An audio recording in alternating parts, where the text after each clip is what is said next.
안녕하세요. 편안한 밤 동화 채널입니다. 조용한 목소리로 잠들기 좋은 이야기를 전해드립니다. 그럼 오늘도 천천히 시작하겠습니다.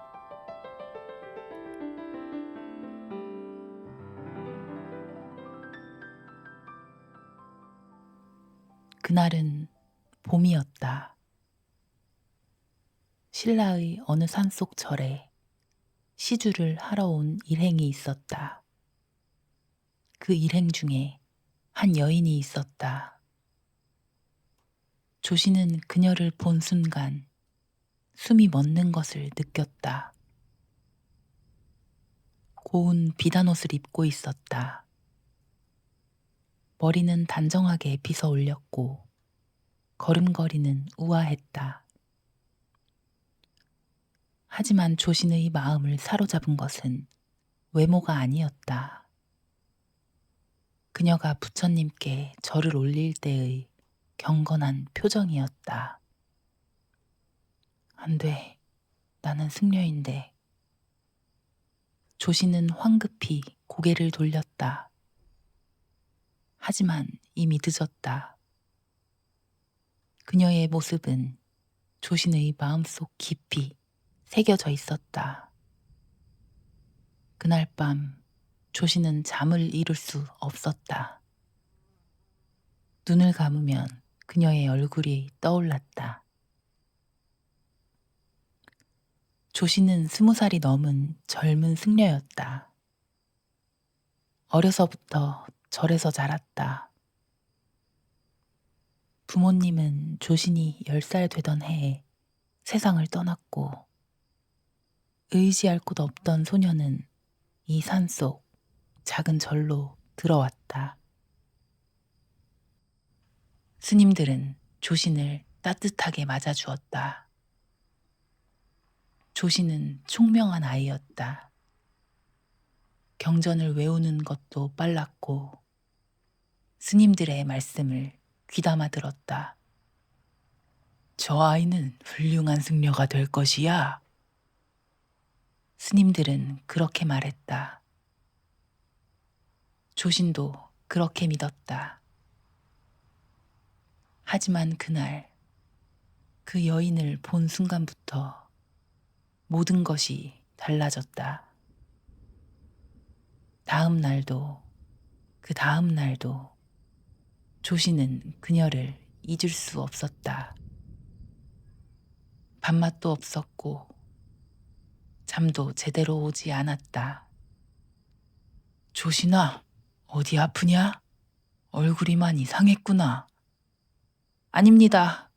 괜찮습니다. 한 달쯤 지났을까? 그 여인이 다시 절에 왔다.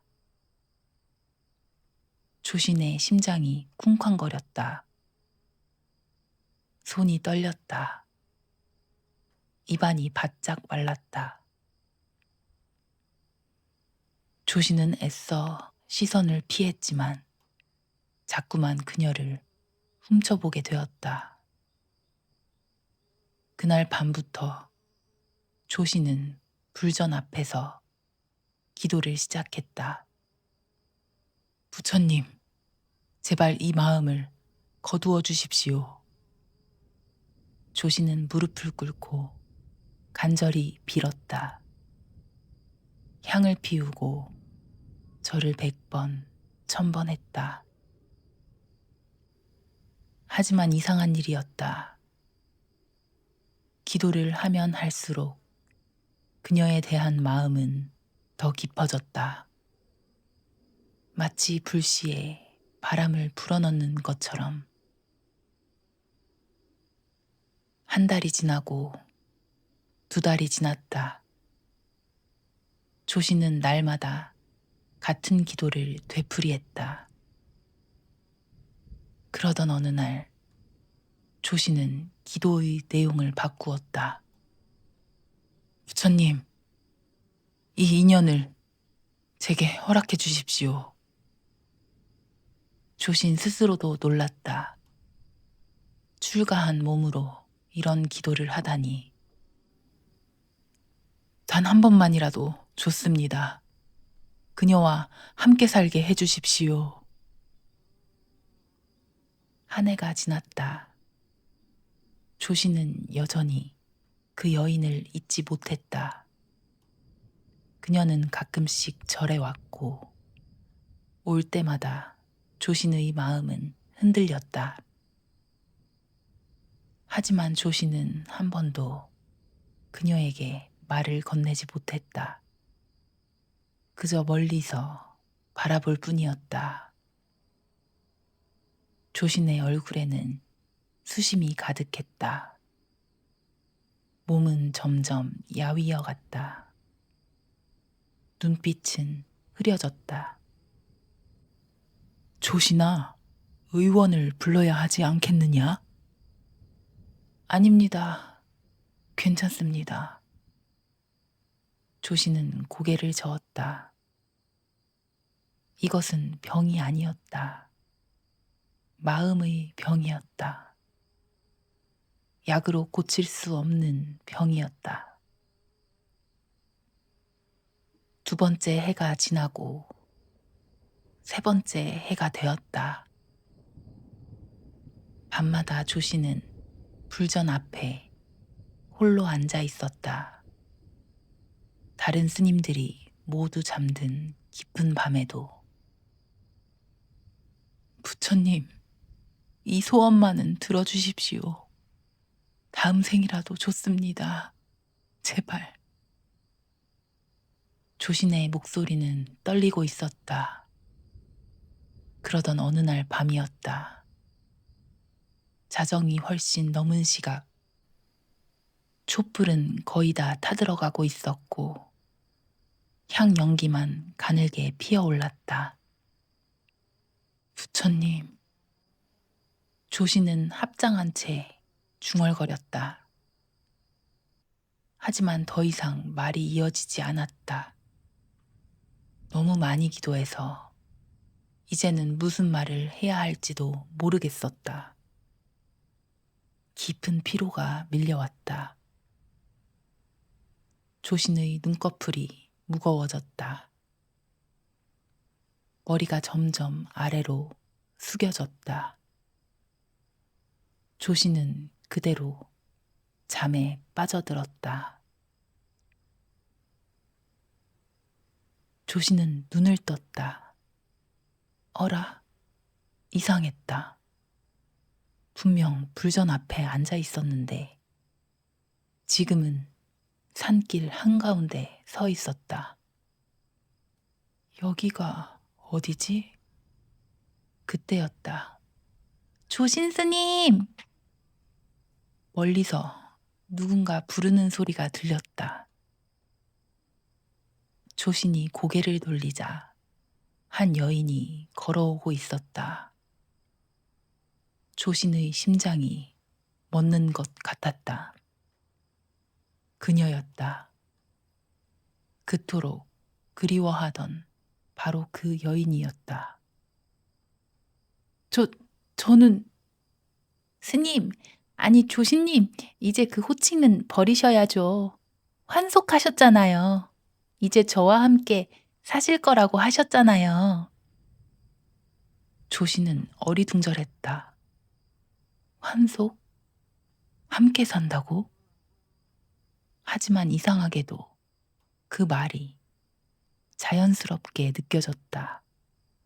마치 원래 그래야 하는 것처럼. 기억이 떠올랐다. 자신이 저를 떠나기로 결심했던 것. 그녀에게 마음을 고백했던 것. 그녀도 자신을 받아들였던 것.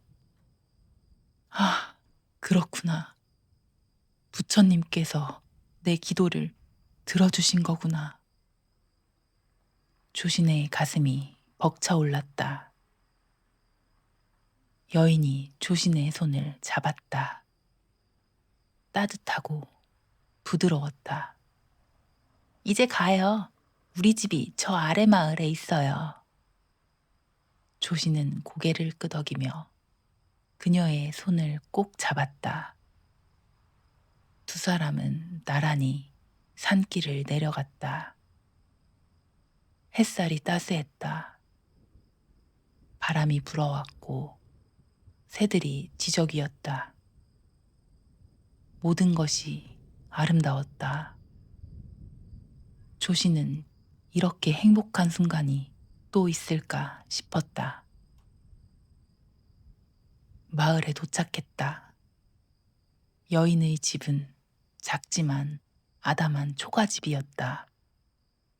여기가 우리 집이에요. 우리 집. 그 말이 얼마나 달콤하게 들리는지. 그날부터 조신과 여인은 부부가 되었다.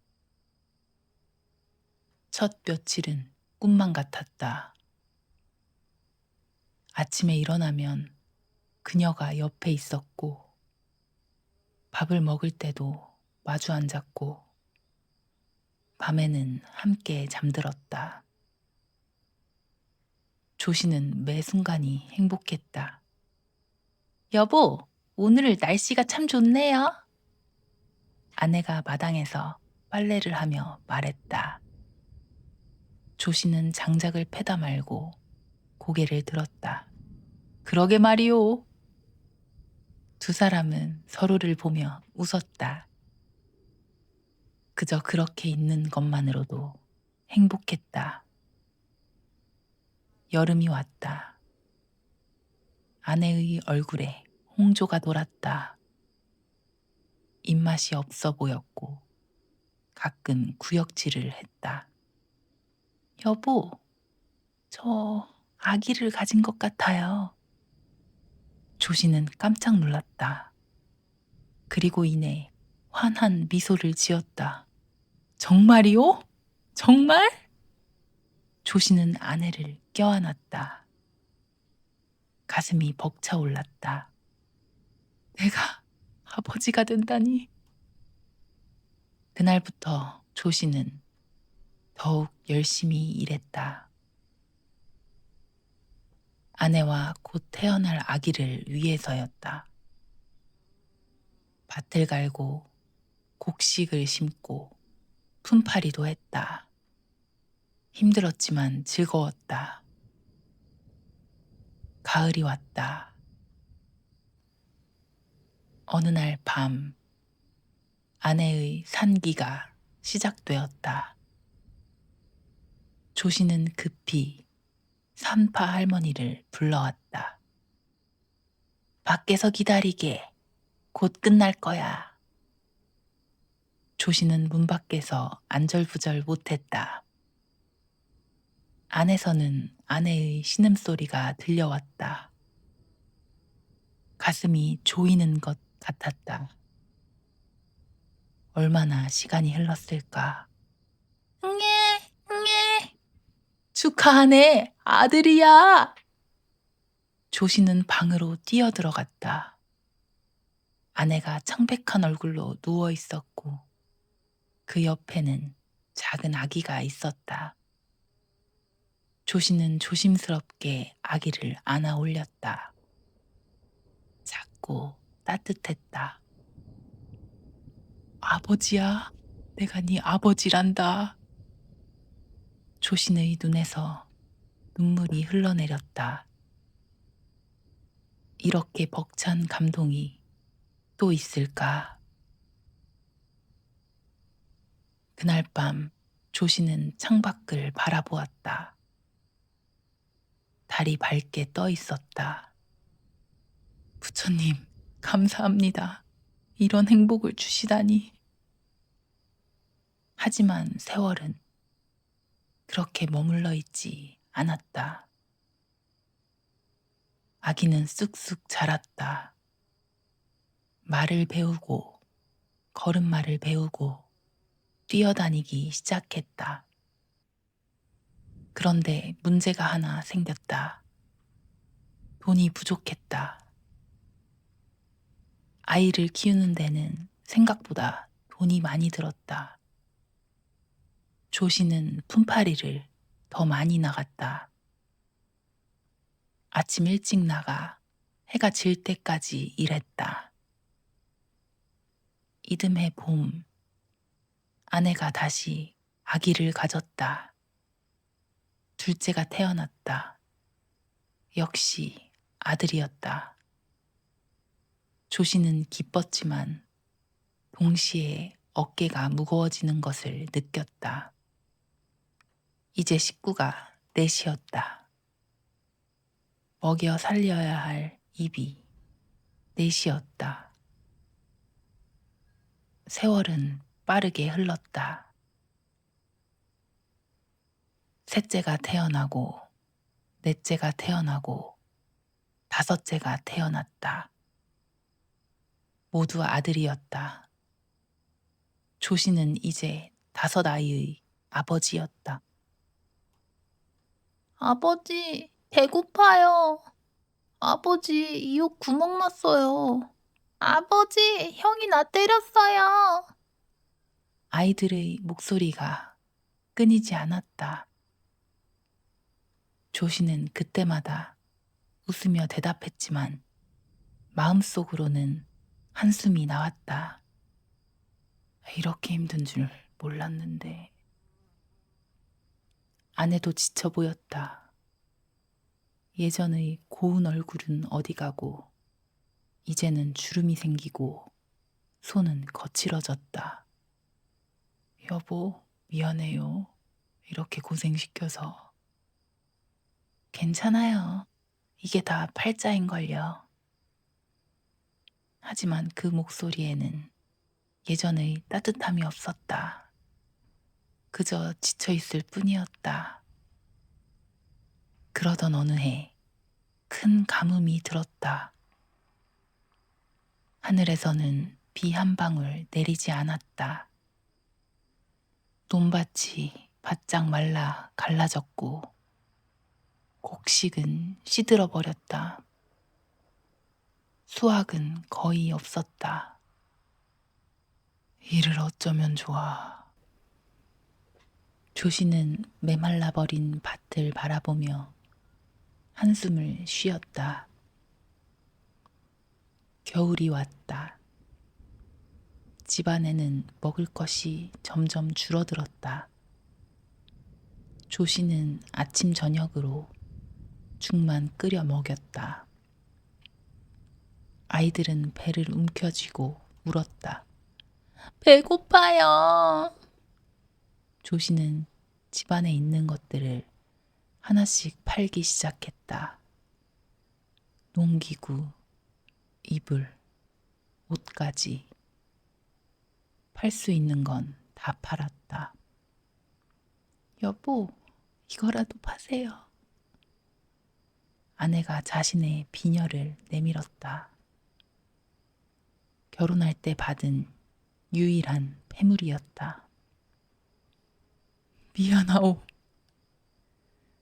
조씨는 비녀를 받아들었다.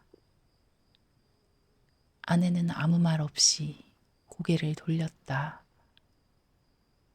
하지만 그것도 오래가지 못했다. 추운 겨울이 계속되었다. 어느 날 밤, 다섯째가 기침을 하기 시작했다.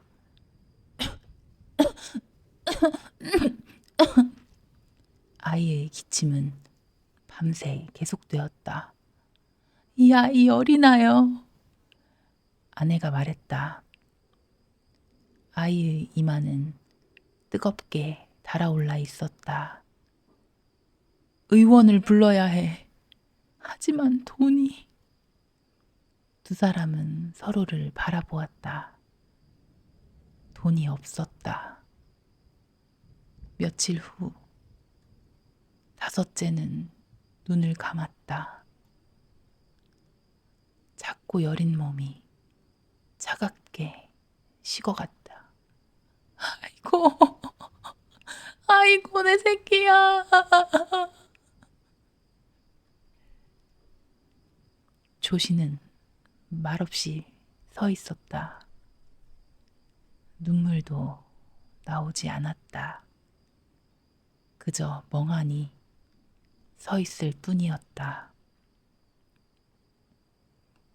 그해 여름 전염병이 돌았다. 마을에 무서운 병이 퍼지기 시작했다. 사람들이 하나둘 쓰러졌다. 조신의 집도 피해갈 수 없었다. 넷째가 먼저 앓기 시작했다. 조신은 마을을 돌아다니며 돈을 빌려달라고 했다. 하지만 모두들 고개를 저었다. 미안하네. 우리도 먹고 살기 힘들어서. 제발, 제발 도와주십시오. 제 아들이 죽어가고 있습니다. 하지만 아무도 도와주지 않았다. 넷째는 일주일을 버티지 못하고 죽었다. 일주일 후 셋째도 같은 병에 걸렸다. 이번에는 조신도 아내도 울지 않았다. 할 수 있는 게 아무것도 없었다. 셋째도 며칠 못 가 죽었다. 이제 남은 아이는 둘뿐이었다. 가을이 왔다. 둘째도 기침을 하기 시작했다. 또 시작되는구나. 둘째는 한 달을 버텼다. 하지만 결국에는 똑같았다. 추운 겨울날 둘째가 숨을 거두었다. 이제 남은 아이는 첫째뿐이었다. 조신과 아내는 더 이상 부부 같지 않았다. 서로를 바라보지도 말을 섞지도 않았다. 겨울이 깊어갔다. 먹을 것은 완전히 바닥났다. 조신은 마을을 돌아다니며 구걸했다. 제발 먹을 것 좀 주시오. 어느 날 밤 아내가 조신을 불렀다. 여보, 우리 이제 그만해요. 뭘 그만한다는 거요? 이거요. 이 생활요. 함께 사는 거요. 이제 각자 살 길을 찾아요. 이렇게 함께 있으면 다 죽을 것 같아요. 그게 무슨 당신을 원망하는 건 아니에요. 하지만 이제는 정말 못 견디겠어요. 우리 아이들이 다 죽었어요. 사랑한다고 했잖아요. 함께 행복할 거라고 했잖아요. 그런데 이게 뭐예요? 조신은 대답할 수 없었다. 미안하오. 그 말밖에 할 수 없었다. 다음 날 아침 아내가 집을 나섰다. 작은 보따리 하나만 들고. 잘 살아라. 그리고 걸어갔다. 뒤도 돌아보지 않았다. 조신은 그 뒷모습을 멍하니 바라보았다. 막으려 하지도 않았다. 아버지, 어머니가 왜 가요? 왜 우리를 두고 가요? 조신은 아들을 끌어안았다. 하지만 위로의 말을 할 수 없었다. 세월이 또 흘렀다. 조신과 첫째는 단둘이 떠돌았다. 이 마을 저 마을을 돌아다니며 구걸했다. 조신의 얼굴에는 주름이 깊게 팼다. 머리에는 흰머리가 가득했다. 몸은 바짝 말라 뼈만 남았다. 어느 날 조신과 첫째는 산길을 걷고 있었다. 그런데 조신의 다리에 힘이 풀렸다.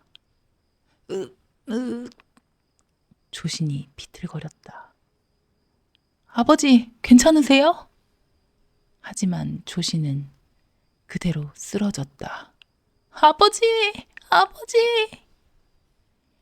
조신은 눈을 감았다.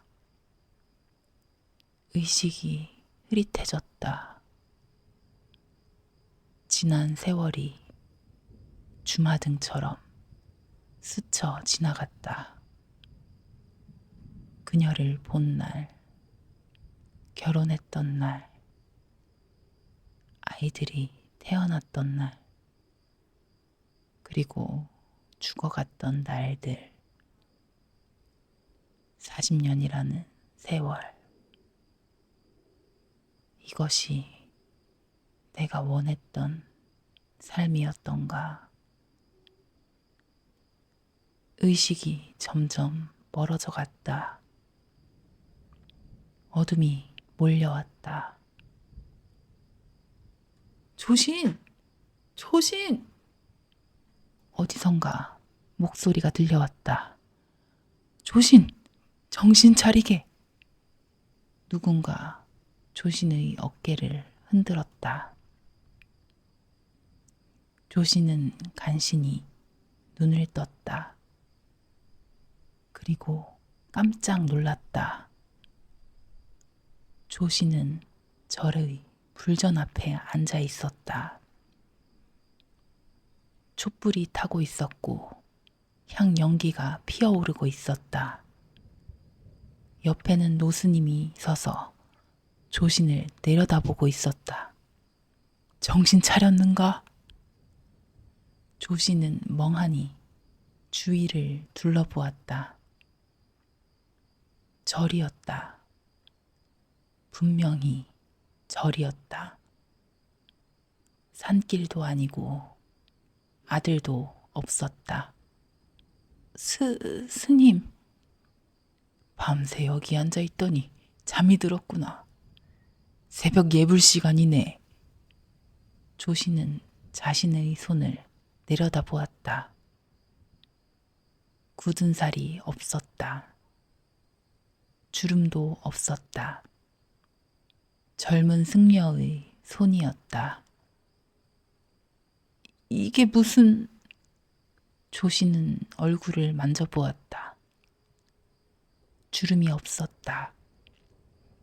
흰머리도 없었다. 조신, 자네 괜찮은가? 무슨 꿈이라도 꾸었나? 꿈. 그 말에 조신은 깨달았다. 꿈이었다. 모든 게 꿈이었다. 40년이라는 긴 세월, 결혼, 5 아이, 가난, 죽음, 이별, 모든 것이 단 하룻밤 사이의 꿈이었던 것이다. 스님, 지금 몇 시입니까? 새벽 4시쯤 되었네. 자네가 어젯밤에 여기 앉아 있는 걸 봤는데 아직도 여기 있더구나. 어젯밤 조신이 불전 앞에 앉았던 게 어젯밤이었다. 그리고 지금은 새벽. 단 몇 시간밖에 지나지 않았다. 하지만 조신의 가슴 속에는 40년의 기억이 그대로 남아 있었다. 너무나 생생했다. 그녀의 얼굴, 아이들의 웃음소리, 배고픔의 고통, 아이들이 죽어갈 때의 절망, 모든 것이 진짜였다. 저 밖에 좀 다녀오겠습니다. 조씨는 비틀거리며 밖으로 나갔다. 새벽 공기가 차가웠다. 달은 서쪽으로 기울고 있었고 동쪽 하늘이 조금씩 밝아오고 있었다.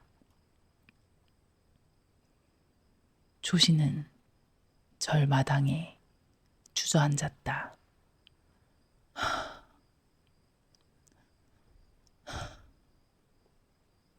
손이 떨렸다. 온몸이 떨렸다. 꿈이었다. 모든 게 꿈이었다. 하지만 왜 이렇게 가슴이 아픈가? 왜 이렇게 눈물이 나오는가? 조씨는 두 손으로 얼굴을 감쌌다. 그리고 소리 없이 울었다. 40년을 살았다. 사랑하고 가족을 이루고 고통받고 모든 것을 잃었다. 그리고 깨어났다. 한동안 조씨는 그렇게 마당에 앉아 있었다. 하늘이 점점 밝아왔다. 새들이 지저귀기 시작했다. 새벽 예불을 알리는 목탁 소리가 들려왔다. 조씨는 천천히 고개를 들었다. 이것이 인생이구나. 조씨는 깨달았다. 사랑이라 믿었던 것은 집착이었다. 행복이라 여겼던 것은 욕망이었다. 그것을 이루었을 때 잠깐은 행복했다. 하지만 그 행복은 오래가지 못했다. 곧 고통이 찾아왔다. 붙잡으려 하면 할수록 괴로워졌다. 사랑하면 할수록 두려워졌다. 잃을까봐, 떠날까봐. 그리고 결국 모든 것을 잃었다. 세상의 모든 것은 이렇게 덧없는 것이구나. 아침 예불이 시작되었다. 조씨는 천천히 일어나 법당으로 들어갔다. 부처님 앞에 무릎을 꿇고 합장했다. 이번에는 다른 기도였다. 부처님, 감사합니다. 여인을 달라는 기도가 아니었다. 깨달음을 주신 것에 대한 감사였다. 제가 잘못 생각하고 있었습니다. 욕망을 채우는 것이 행복인 줄 알았습니다. 하지만 그것은 고통의 시작이었습니다. 이제 알겠습니다.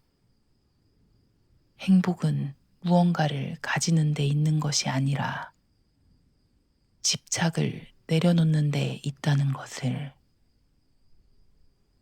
예불이 끝나고 스님들이 하나둘 밖으로 나왔다. 노스님이 조신에게 다가왔다.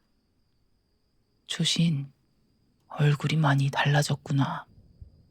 무슨 일이 있었나? 네, 스님. 긴 꿈을 꾸었습니다. 꿈? 무슨 꿈이었는가? 40년을 사는 꿈이었습니다. 40년을 하룻밤에? 네, 결혼하고 아이를 낳고 가난하게 살다가 아이들을 잃고 아내와 헤어지고 모든 것을 경험했습니다. 노스님은 한동안 말이 없었다. 그러다 고개를 끄덕였다. 그것은 부처님께서 자네에게 주신 가르침이로다.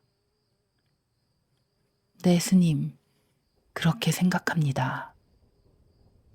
이제 무엇을 깨달았는가? 욕망은 끝이 없고 집착은 고통을 낳는다는 것을, 세상 모든 것은 덧없이 흘러간다는 것을, 그러니 붙잡으려 하지 말고 그저 흘러가는 대로 두어야 한다는 것을. 좋은 깨달음이로다. 그날 이후 조씨는 완전히 달라졌다. 더 이상 그 여인을 그리워하지 않았다. 아니, 그리워할 필요가 없어졌다. 이미 40년을 함께 살았기 때문이다. 꿈속에서였지만 그것은 충분히 진짜였다. 사랑의 달콤함도 알았고 삶의 고통도 알았다. 가족을 이루는 기쁨도 알았고 모든 것을 잃는 슬픔도 알았다. 그리고 깨달았다. 그 모든 것이 한순간의 꿈처럼 덧없다는 것을. 조씨는 이제 진정한 수행자가 되었다. 경을 외울 때 잡념이 사라졌다. 참선을 할 때 마음이 평온해졌다.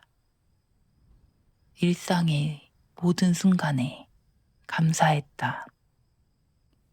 조신스님, 요즘 얼굴이 참 밝으시네요. 무슨 좋은 일이라도 있으셨나요? 좋은 일은 아니었지만 큰 깨달음을 얻었습니다. 어떤 깨달음인가요? 모든 것은 지나간다는 것입니다.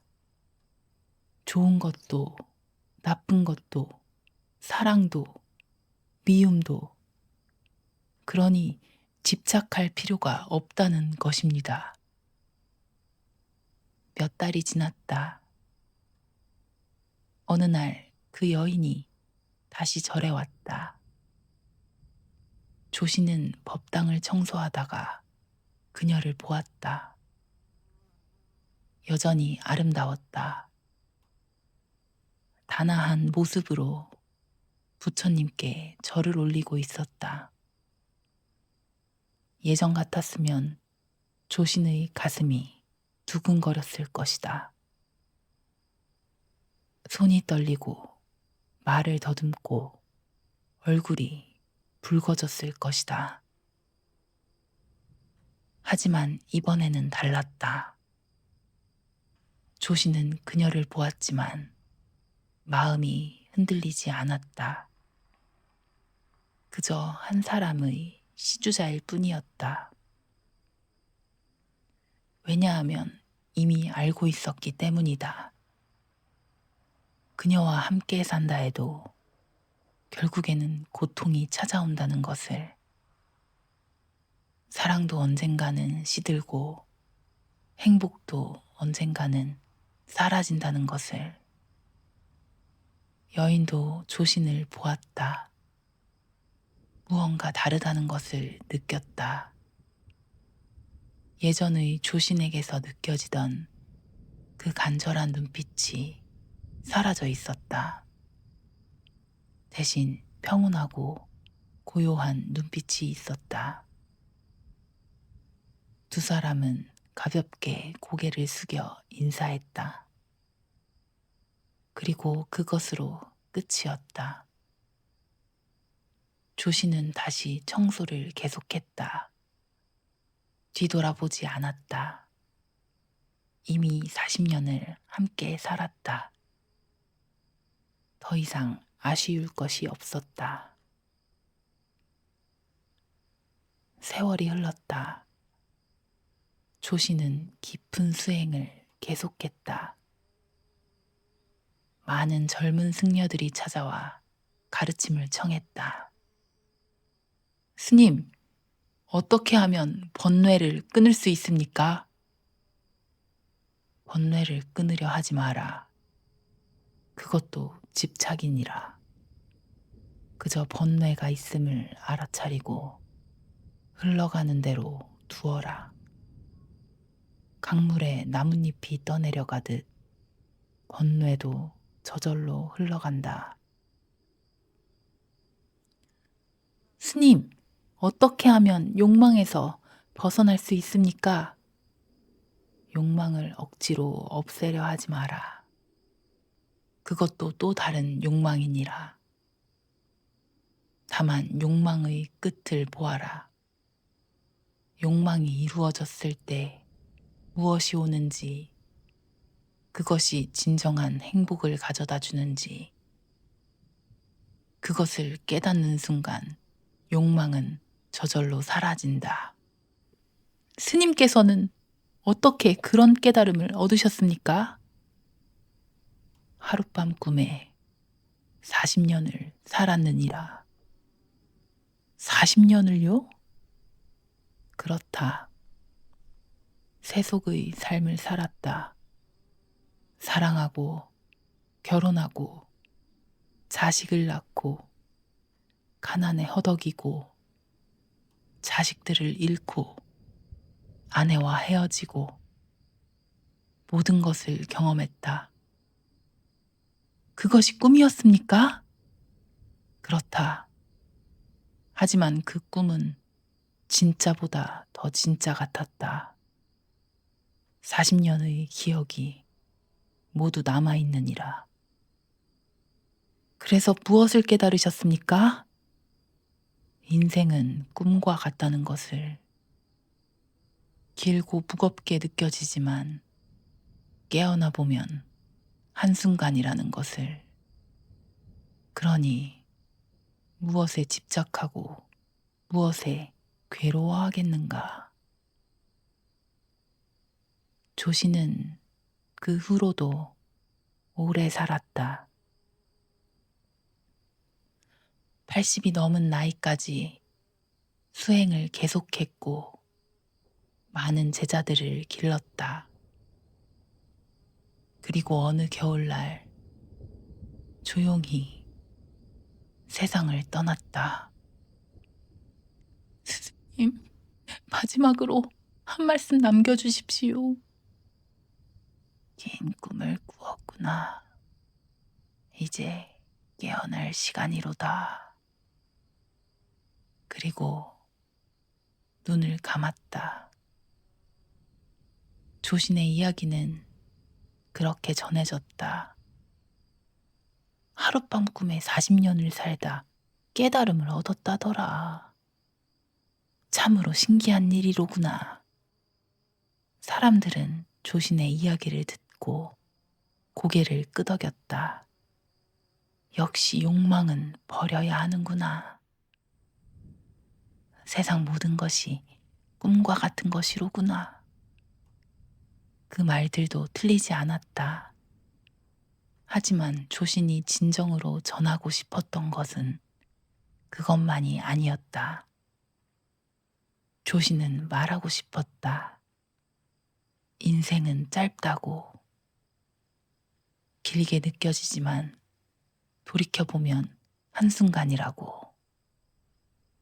그 짧은 시간 동안 우리는 무엇에 매달려 괴로워하는가? 사랑, 돈, 명예, 권력. 그것들을 얻으려고 평생을 바치지만 얻고 나면 또 다른 것을 원한다. 끝이 없다. 그리고 결국 모든 것은 지나간다.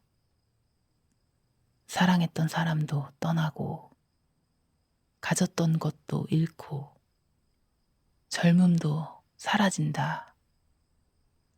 그렇다면 우리는 어떻게 살아야 하는가? 조시는 말한다. 집착하지 말라고.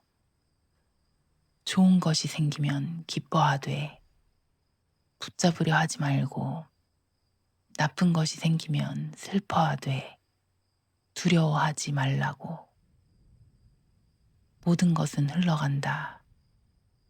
좋은 것도, 나쁜 것도.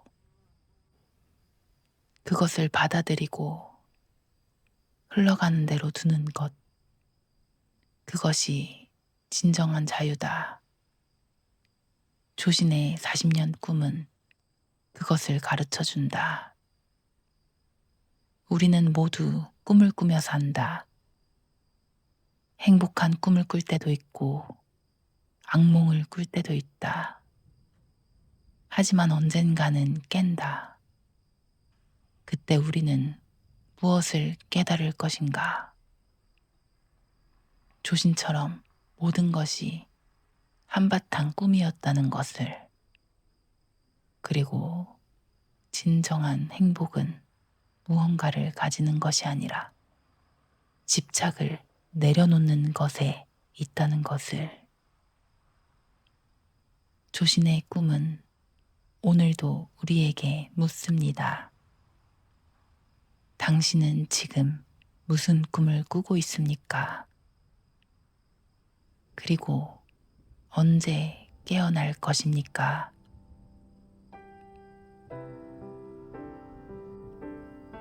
조신의 꿈 이야기 어떠셨나요? 이 이야기가 여러분의 마음에 작은 위로가 되었기를 바랍니다. 앞으로도 우리의 삶에 의미를 더하는 좋은 이야기들로 찾아뵙겠습니다. 구독과 좋아요는 더 많은 이야기를 만드는 큰 힘이 됩니다. 여러분의 생각과 느낌도 댓글로 나누어 주세요. 그럼 다음 이야기에서 다시 만나요.